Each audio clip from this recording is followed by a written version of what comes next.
Hi everyone, Anthony Fantano here, internet's busiest music nerd.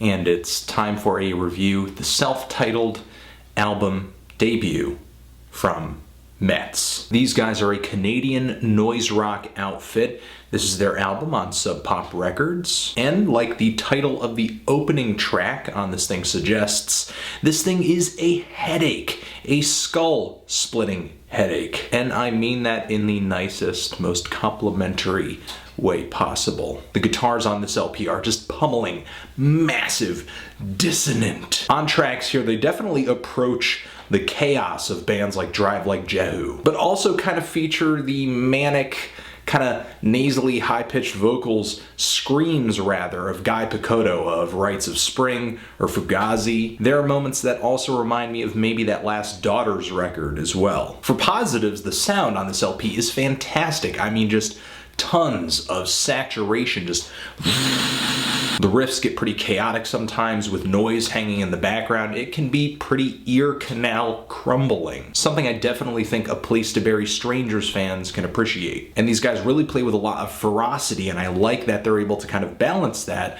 with pulling some detail into these songs too. Some interesting progressions to a song, segues, build-ups, and breaks, maybe a catchy hook or a potent mood as well. The song Sad Pricks has this blaring riff, and the riff just has the sharp dissonance to it that makes me think like, man, this track is angrily depressed. And with the way the vocals feel as they're being shouted over these riffs in desperation, it just kind of confirms that feeling. The track Wet Blanket has some great riffs too that sound unlike riffs from the rest of the album. And there's this interesting kind of build-up on the track where you hear all these noisy guitar riffs and just kind of things of feedback and just kind of inconceivable noises kind of hanging around this bass riff that is going on with these floor tom rolls coming off the drums. It's kind of like listening to an apocalyptic surf rock band. And one of the last tracks on here, Negative Space, has these sharp shots of over some pummeling, distorted bass guitar. And this track features one of the few hooks on this album with harmonized vocals, and it brings a really strong element of catchiness to the track. There are some great tracks on here and some really good tracks on here if I kind of separate them out and just kind of look at them as their own thing. But as an album, I just feel like METZ is not as enjoyable. Mostly because of a lack of dynamics, highs and lows, ideas. For one, a lot of the riffs on this LP work off very similar grooves and feature very similar intervals here too, especially the minor third interval, which Cal Truchesta will play for you right now.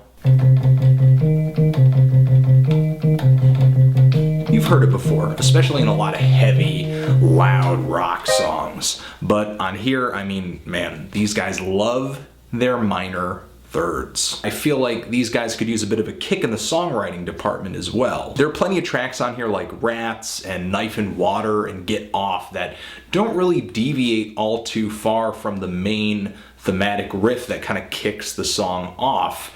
And it just feels like the song is entirely about the riff, and that's pretty much it. You know, not really many notable additions around it in terms of noise or sound or a hook. Not even really especially interesting or catchy lyrics, or a vocal for that matter, because on every track here the vocals are pretty buried underneath these guitar riffs and further obscured with lots and lots of reverb, which is a bit disheartening because that really could have been a chance to add more character to these tracks, but instead they're kind of taking it away through mixing and production. But I can kind of understand why, because when I do catch a whiff of the lyrics on these tracks, they're not really saying anything all that distinct or interesting. I'm sure if the lyrics were there, these guys would feel compelled to kind of pump the vocals up so that people could hear them. Still, there is that group of songs on here that I do think are really good. The production is fantastic. I mean, really great stuff. I wish there was a bit more detail to it, but it is very overbearing for the most part. And these guys do have the energy, you know, again, that viscera, that which I'm sure a lot of people are pretty much just looking strictly for that when it comes to music that's rooted in a punk tradition or music that just has more of a noise rock vibe to it. For me, because it lacked those other things, it just didn't really have all that much memorability to me, even though as I was listening to it, yeah, it was likable, it was enjoyable. I'm feeling a light to decent 6 on this LP. What did you think of it if you've given it a listen? Did you love it? Did you hate it? Why? And what should I review next? Let me know. Anthony Fantano, METZ, forever.